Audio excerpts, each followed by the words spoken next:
సౌందర్య తన అందంతో అభినయంతో ఎంతో మంది అభిమానులను సొంతం చేసుకుంది. తెలుగు, హిందీ, తమిళ్, కన్నడ, మలయాళం ఇలా ఎన్నో భాషల్లో అగ్ర కథానాయకులతో నటించి తనకంటూ ఒక గొప్ప గుర్తింపును తెచ్చుకుంది. జూనియర్ సావిత్రిగా పిలువబడిన సౌందర్య దాదాపుగా 120కి పైగా చిత్రాల్లో నటించింది. 12 సంవత్సరాల తన సినీ ప్రయాణంలో ఎన్నో అవార్డులు, మరెన్నో రివార్డులు అందుకుంది. సినిమాల్లో ఇంత సక్సెస్ చూసిన సౌందర్య తన పర్సనల్ అండ్ పొలిటికల్ లైఫ్లో ఎక్కువ సక్సెస్ని చూడలేకపోయింది. పెళ్లైన ఏడాదికే తన భర్తని, సినీ అభిమానులందరినీ షాక్కి గురి చేస్తూ హెలికాప్టర్ ప్రమాదంలో మరణించింది. అసలు ఆ ప్రమాదం ఎలా జరిగింది? దాని వెనక ఉంది ఎవరు? కావాలని ఈ ప్రమాదాన్ని ఎవరైనా చేయించారా? ఇంతకీ ఆ రోజు ఏం జరిగింది? ఈ విషయాలన్నింటి గురించి ఈ వీడియోలో క్లియర్గా తెలుసుకునే ప్రయత్నం చేద్దాం. ఇక మ్యాటర్లోకి వెళితే సౌందర్య జూలై 18, 1972న బెంగళూరులో పుట్టారు. ఈమె అసలు పేరు సౌమ్య. సౌందర్యకి ఒక బ్రదర్ కూడా ఉన్నారు. అతని పేరు అమర్నాథ్. సౌందర్య ఇంటర్ హాలిడేస్లో ఆమె ఫాదర్ కెఎస్ సత్యనారాయణతో కలిసి షూటింగ్ సెట్స్కి వెళుతూ ఉండేది. ఒకరోజు హంసలేఖ మ్యూజిక్ డైరెక్టర్ సౌందర్యని షూటింగ్ సెట్లో చూసి తను డైరెక్ట్ చేస్తున్న గంధర్వ మూవీలో ఒక చిన్న రోల్ చేయమని అన్నారట. కానీ సౌందర్యకి మూవీస్లో యాక్టింగ్ చేయడం అంటే ఇష్టం లేదు. ఆమె డాక్టర్ అవ్వాలని అనుకున్నారు. కానీ ఆ సినిమా మ్యూజిక్ డైరెక్టర్ సౌందర్య వాళ్ళ ఫాదర్కి ఒక మంచి ఫ్రెండ్ అవ్వడం వల్ల ఇష్టం లేకపోయినా ఆ మూవీలో యాక్ట్ చేయడానికి ఒప్పుకుంది. అయితే ఈ మూవీ చేస్తున్న టైంలోనే సౌందర్యకి మరో మూవీలో హీరోయిన్గా డెబ్యూ చేయడానికి ఆఫర్ వచ్చింది. ఆ మూవీ పేరు బానాన్న ప్రీతిచూ. కేవలం కన్నడలోనే కాకుండా 1993లో మనవరాలి పెళ్లి మూవీతో తెలుగు ఫిలిం ఇండస్ట్రీలోకి కూడా ఆమె ఎంట్రీ ఇచ్చింది. అదే ఇయర్లో పొన్నమని సినిమాతో తమిళ్లో కూడా డెబ్యూ చేశారు. 1994లో యమలీల మూవీలో హీరోయిన్గా డెబ్యూ చేయాల్సిన సౌందర్య అడ్వాన్స్ తీసుకొని ఆలీతో చేయడం ఇష్టం లేదని చెప్పేశారట. ఇక 1995లో కోడి రామకృష్ణ డైరెక్షన్లో వచ్చిన అమ్మోరు మూవీతో సౌందర్య కెరీర్ మారిపోయిందని చెప్పుకోవచ్చు. ఈ మూవీ చాలా పెద్ద బ్లాక్ బస్టర్ అవడంతో చాలా మంది స్టార్ హీరోలతో ఛాన్సెస్ వచ్చాయి ఆమెకు. ఇదే ఇయర్లో అమ్మోరి యాక్టింగ్కి గాను సౌందర్యకి సౌత్ ఇండియా నుంచి ఫిల్మ్ఫేర్ అవార్డు కూడా వచ్చింది. కానీ అదే ఇయర్లో వాళ్ళ నాన్న అన్ఫార్చునేట్గా మరణించారు. వాళ్ళ నాన్నకి గుర్తుగా ఏదైనా చేయాలనే ఉద్దేశంతో తన నాన్న ప్రొడక్షన్ బ్యానర్లోనే ఒక మూవీని తీయాలని అనుకుంది. దానికోసం చాలా స్క్రిప్ట్స్ని కూడా చూసింది. కానీ ఆమెకు ఏవి కూడా నచ్చలేదు. ఫైనల్గా 2002లో ఒక స్క్రిప్ట్ నచ్చడంతో ఒక మూవీని ప్రొడ్యూస్ చేశారు ఆమె. ఆ మూవీ పేరు ద్వీప. దీనికి గాను సౌందర్యకి నేషనల్ అవార్డు కూడా వచ్చింది. ఇలా సౌందర్య తన మొత్తం కెరీర్లో 120కి పైగా సినిమాలు చేశారు. హిందీలో అయితే అప్పటి ఇండియాకే టాప్ యాక్టర్ అయిన అమితాబ్ బచ్చన్తో సూర్యవంశ్ అనే మూవీ చేశారు. ఇలా కేవలం హిందీలోనే కాకుండా ప్రతి ఇండస్ట్రీలో ఉన్న top heroes like Chiranjeevi, Kamal Haasan, Mohan Lal, Rajinikanth ఇలా ప్రతి ఒక్కరితో తీశారు సౌందర్య. మొత్తం కెరీర్లో 2 నంది అవార్డులు, 6 ఫిలింఫేర్ అవార్డులు, ఒక నేషనల్ అవార్డు కూడా వచ్చింది. ఇన్ఫ్యాక్ట్ ఏఎన్ఆర్ గారే సౌందర్యని సావిత్రితో పోల్చేవారు. 2003లో సౌందర్యకు రఘు అనే ఒక సాఫ్ట్వేర్ ఇంజనీర్తో బెంగళూరులోనే మ్యారేజ్ అయింది. ఇక 2004లో వచ్చేసి ఆమె ఆపత్మిత్ర మూవీ అయితే ఏకంగా థియేటర్స్లో 1 సంవత్సరం పాటు ఆడింది. కానీ ఈ మూవీ ఆమె చనిపోయిన తర్వాత రిలీజ్ అయింది. పెళ్ళైన నెక్స్ట్ ఇయరే సౌందర్య బీజేపీ పార్టీలో జాయిన్ అయ్యారు. సౌందర్య పాలిటిక్స్కి రావడానికి మెయిన్ రీజన్ తన బ్రదర్ అయిన అమర్నాథ్తో కలిసి సంస్కార్ భారతి అనే ఆర్గనైజేషన్కి సోషల్ సర్వీసెస్ చేసేవారు వీరు. ఈ సంస్కార్ భారతి ఆర్గనైజేషన్కి ఇండియా మొత్తం మీద 1200 బ్రాంచులు ఉన్నాయి. ఈ సంస్కార్ భారతి ఆర్గనైజేషన్ యొక్క మెయిన్ మోటివ్ వచ్చేసి భారతీయ కళలు, లలిత కళలు అండ్ మన సంస్కృతిని ప్రమోట్ చేయడం. దీనికి వన్ ఆఫ్ ద లీడర్గా కూడా సౌందర్య బ్రదర్ ఉండేవారు. 2004లో ఇండియా మొత్తం ఎలక్షన్స్ అడావుడి జోరుగా కొనసాగుతూ ఉంది. ఒక పక్క టీడీపీ, బీజేపీ ఉంటే ఇంకొక పక్క కాంగ్రెస్, టీఆర్ఎస్ కలిసి పోటీ చేయబోతూ ఉన్నాయి. వరుసగా 3వ సీఎం అవ్వాలని చంద్రబాబు నాయుడు, మళ్ళీ కాంగ్రెస్ను ఎలాగైనా సరే అధికారంలో నిలబెట్టాలని వైఎస్ రాజశేఖర రెడ్డి ఇద్దరు హోరాహోరీగా ప్రచారాలు చేసుకోవడం మొదలుపెట్టారు. ఈ ప్రచారంలో భాగంగా ఎందరో మూవీ స్టార్స్ ప్రత్యక్షంగా, పరోక్షంగా వాళ్ళు అభిమానించే పార్టీలకి సపోర్ట్ చేయడం స్టార్ట్ చేశారు.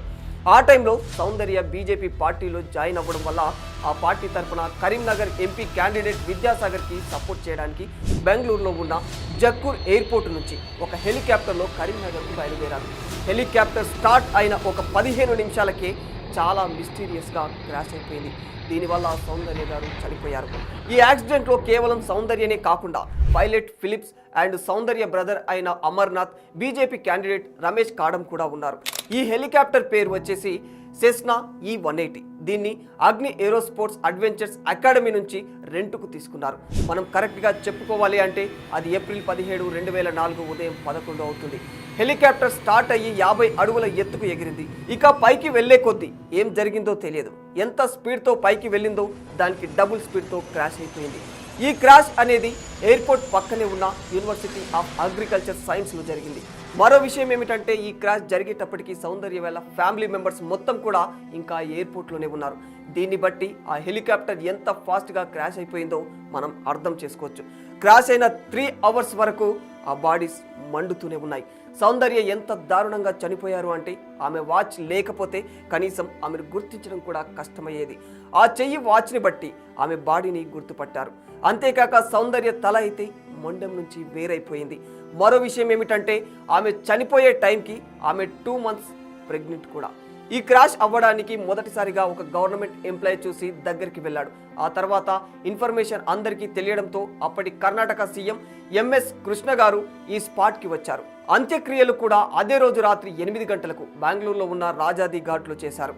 ఇక్కడితో స్టోరీ ఎండ్ అవ్వలేదు. ఇక్కడి నుంచే అసలైన ట్విస్ట్లన్నీ బయటకు వచ్చాయి. డైరెక్టరేట్ జనరల్ ఆఫ్ సివిల్ ఏవియన్స్ వారు ఇన్వెస్టిగేషన్ని స్టార్ట్ చేశారు. అయితే ఈ ఇన్వెస్టిగేషన్లో హెలికాప్టర్ క్రాష్ అవ్వడానికి మెయిన్గా 3 రీజన్స్ అయితే చెప్పారు. ఫస్ట్ది పైలట్కి ఎక్స్పీరియన్స్ లేకపోవడం, అండ్ రెండవది హెలికాప్టర్ అనేది ఓవర్లోడ్ అవ్వడం. ఇక థర్డ్ రీజన్ వచ్చేసి టర్న్ చేస్తున్నప్పుడు పైలట్ ఫ్లాప్స్ని రివర్స్ వేశాడని తెలుస్తుంది. మీకు అర్థమయ్యేలా చెప్పాలంటే ఈ ఫ్లాప్స్ అనేవి హెలికాప్టర్ పైన ఉన్న ఫ్యాన్స్. వీటిని టర్న్ చేసేటప్పుడు యూజ్ చేయాల్సిన పొజిషన్లో కాకుండా రివర్స్ పొజిషన్లో యూజ్ చేసి ఉంటాడని తెలుస్తుంది.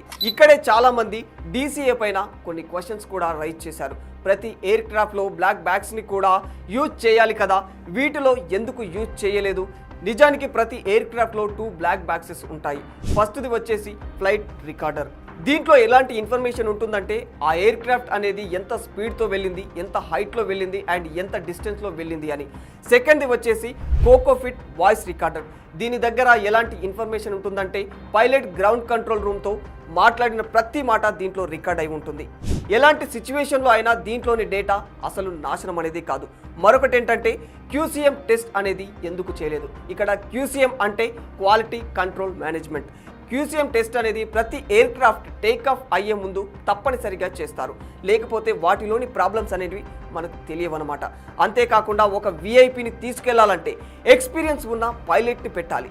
ఎలాంటి ఎక్స్పీరియన్స్ లేని ఫిలిప్స్ని ఎందుకు పెట్టారు? మరొక విషయం ఏమిటంటే సౌందర్య తనంతటకు తానే పాలిటిక్స్లోకి అడుగు పెట్టింది అనుకుంటారు. కానీ నిజమేమిటంటే వాళ్ళ అన్నయ్య సపోర్ట్ చేయమని అడిగితే సౌందర్య వెళ్ళింది.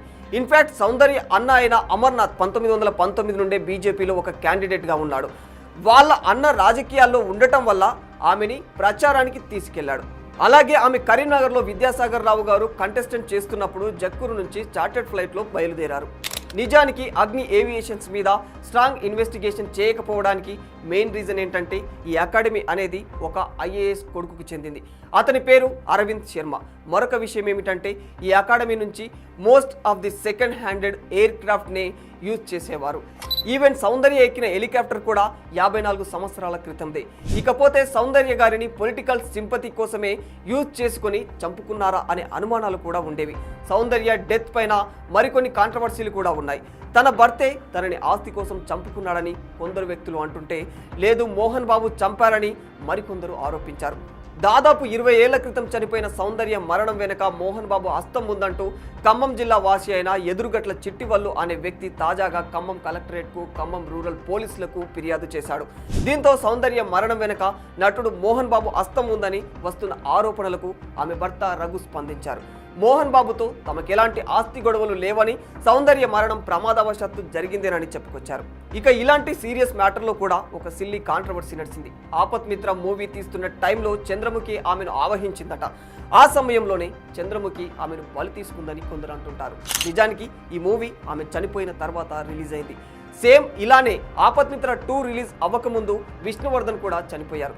ఈ రెండింటిని కంపేర్ చేసి చంద్రముఖి చంపేసిందని చాలామంది అనుమానించారు. ఇక్కడ మనం ఒక విషయం గమనించాల్సింది ఏంటంటే సౌందర్య విష్ణువర్ధన్ని చంపేసిన చంద్రముఖి ఎందుకని జ్యోతిక రజనీకాంత్లను వదిలేసింది? అయితే ఇదంతా ఫేక్ అనమాట. అసలు విష్ణువర్ధన్ చనిపోవడానికి రీజన్ ఏంటంటే అతనికి బ్రెయిన్ స్ట్రోక్ రావడం. ఇక సౌందర్య చనిపోవడానికి కారణం హెలికాప్టర్లో సాంకేతిక లోపం ఏర్పడటం, ఆ సమయంలో పైలట్ కాస్త అశ్రద్ధగా ఉండడం, ఇంకా ఆమె ఆయుష్ అదృష్టం అంతవరకు ఉండడం. అంతేకాని సౌందర్య మరణం వెనక ఎలాంటి కుట్ర కోణాలు లేవనేది ఆమె మరణంపై వచ్చిన ఆరోపణలే నిరూపిస్తూ ఉన్నాయి. ఏది ఏమైనా సౌందర్య లాంటి ఒక గొప్ప యాక్టర్ని కోల్పోవడం అనేది మాత్రం ఇండియన్ సినిమాకి ఒక తీరని లోటుగానే చెప్పుకోవచ్చు.